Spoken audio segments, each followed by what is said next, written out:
waktu kurang dari 1 tahun, program Blue Innovative Startup Acceleration Program yang merupakan kolaborasi antara UK Indonesia Tech Hub dan ICE Forum UNDP telah memberikan dampak yang cukup signifikan ya dengan inovasi teknologi. Kita telah membentuk banyak sinergi grup untuk berkolaborasi dan mengimplementasikan inovasi mereka di daerah-daerah yang masih belum banyak pengadopsian teknologi. Anambas sendiri menghadapi tantangan dalam pengelolaan sampah karena terbatasnya infrastruktur yang ada di Anambas mengenai pengelolaan sampah. Program yang paling prioritas kita lakukan di pemberdayaan masyarakat adalah Integrated Waste Management atau pengelolaan sampah terpadu. Lewat beberapa aktivitas, contohnya salah satunya adalah bank sampah. Nah, bank sampah ini kita anggap metode paling sederhana yang bisa kita lakukan dan bisa langsung menyentuh masyarakat dari level rumah tangga. Lewat program BISA ini, kami dipertemukan dengan startup yaitu Parong Pongrow Lab dan juga teman-teman mahasiswa yang melakukan satu proyek di Kuala Maras di Kabupaten Kepulauan Anambas. Desa Laika adalah salah satu desa yang mayoritas adalah petani rumput laut. Dia memiliki masalah di wilayah pesisir pantainya disebabkan hasil-hasil botol pelampung itu menggunung atau sudah tidak bisa terkelola lagi selama ini. Mau diapakan selanjutnya? Berbicara masalah sampah, itu kan sejalur memang dari rumput laut ke botol-botol plastik. Karena kenapa saya berkolaborasi terus keluar mengenai masalah sampah ini? Karena kan kami lihat di pinggir pantai ada sekitar 40 cm bahkan 50 cm yang numpuk di pinggir pantai. Karena ada beberapa orang kami tanya masalah sampah ini, makanya dia lomba-lomba untuk memungut dan kumpulkan di samping-samping rumahnya. Untuk mengumpulkan sampah plastik tersebut dan dari situ sampah plastiknya nanti akan dideliver ke reservoir teknologi untuk dibuat menjadi grafin. Grafin itu adalah sebuah nanomaterial yang umumnya terbuat dari karbon. Nah, grafin sendiri ini punya klaim 200 kali lipat lebih kuat daripada baja dan mampu beradaptasi di segala jenis produk. Nah, si grafin ini merupakan super material yang sangat amat fleksibel juga. Itulah kenapa kita bisa membantu mengelola si sampah plastik ini menjadi sesuatu yang lebih bernilai gitu. Jadi sampah plastiknya juga bisa lebih berkurang dan juga bisa kita deliver ke suatu produk yang lebih bernilai lagi. Aplikasi yang kami provide adalah aplikasi bernama Rantai Biru. Aplikasi Rantai Biru memiliki tujuan untuk mencatat arus penjualan sampah plastik dari berbagai macam bank sampah yang dimiliki oleh Yayasan Lestari Mulia supaya dapat tercatat dengan rapi.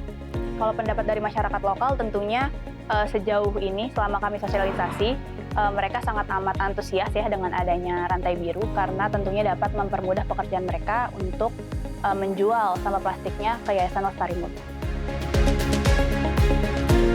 Lombok ini adalah pulau kecil sehingga ketika kita berbicara pulau kecil ini sangat tergantung pada kondisi perubahan iklim, sangat tergantung pada kondisi perairan lautnya. Jadi dengan adanya perubahan iklim ini menyebabkan terjadinya perubahan di hasil komoditi, di produksi, terjadi perubahan di kualitas tanah, terjadi perubahan di kualitas lahan, terjadi perubahan di kualitas air laut. Sehingga dengan adanya perubahan iklim ini menyebabkan beberapa komoditi unggulan yang ada di Kertasari ini, contoh cabai ini, menurun setiap tahun. Input pertanian, bagaimana meningkatkan produksi itu, misalnya pupuk, obat-obatan pun meningkat. Sehingga secara ekonomi ini juga menjadi beban baru bagi petani. Di program BISA ini, Lombok Research Center bersama Aquabloom konsen bagaimana melakukan pengolahan rumput laut yang selama ini tidak dimanfaatkan oleh petani, oleh nelayan, sehingga kami melakukan pendekatan. Jadi muncullah bagaimana cara melakukan pengolahan sargasum ini.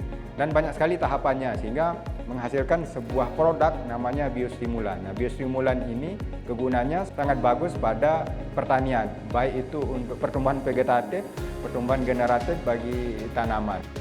Aquabloom ini kita pakai sudah 3 bulan kayaknya, tetapi baru kita semprot itu sekitar 4 kali semprot di tanaman cabai. Kalau tahun sebelumnya saya mendapatkan paling tinggi itu 1 kintal 80 kilo.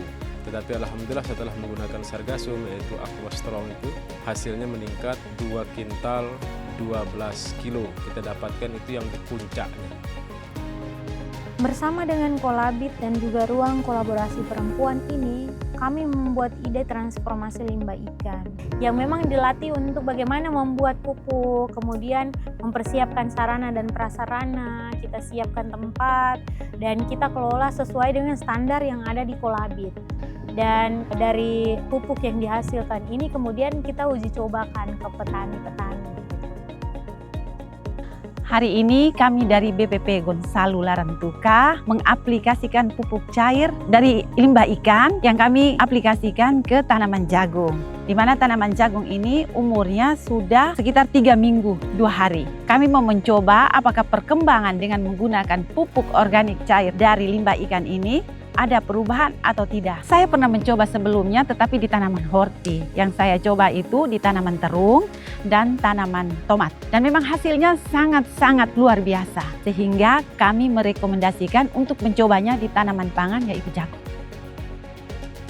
Jujur di program BISA ini kita baru juga mendapatkan semacam insight bahwa infrastruktur seperti air itu menjadi salah satu alat vital untuk pelayanan publik khususnya masalah ekoturisme, di mana masyarakat pasti membutuhkan air bersih dan air minum yang terjangkau di pulau, dan ini menjadi sebuah inovasi yang terintegrasi menurut saya khususnya untuk pengadaan air bersih. Jadi ini sebenarnya inovasi ya, artinya alat desalinasi ini sebenarnya kita sudah dengar dari jauh-jauh hari. Hanya saja untuk yang portable yang bisa dipindah-pindah tempatkan, ini bagi kami sesuatu yang sangat inovatif. Mengingat kami ini bekerja di kawasan kepulauan yang sebenarnya masalahnya sangat sederhana, tapi itu menjadi vital bagi masyarakat karena masalahnya adalah air bersih ataupun air baku. Proses pendampingan untuk alat desalinasi ini sendiri kita lakukan pendampingan pertama. Jadi masyarakat ini kita ajak dulu untuk berkelompok. Setelah mereka tahu bagaimana cara berkelompok, barulah kita peningkatan kapasitas. Kemudian ada alat yang kita mulai perkenalkan, jadi kepemilikannya bersama dengan harapan bahwa alat ini akan dikelola oleh kelompok untuk seterusnya. Kami berharap program ini bisa tetap berjalan bersama dengan kami, membantu kami mendeliver teknologi yang kita kembangkan untuk menjangkau masyarakat-masyarakat yang sangat membutuhkan. This boosts agriculture, strengthens the blue economy, and links climate action with inclusive growth. This is how combining climate and technology can be the breakthrough we need to keep 1.5 degrees alive. From meeting with the governor of West Nusa Tenggara to visiting renewable and blue economy projects, and even sharing Lombok's famous Ayam Bakar Taliwang, this visit has shown the warmth, creativity, and the leadership driving Indonesia's green transition. Together, the UK and Indonesia are turning partnership into progress, mobilizing green investment, supporting innovation, and building a more sustainable future for all.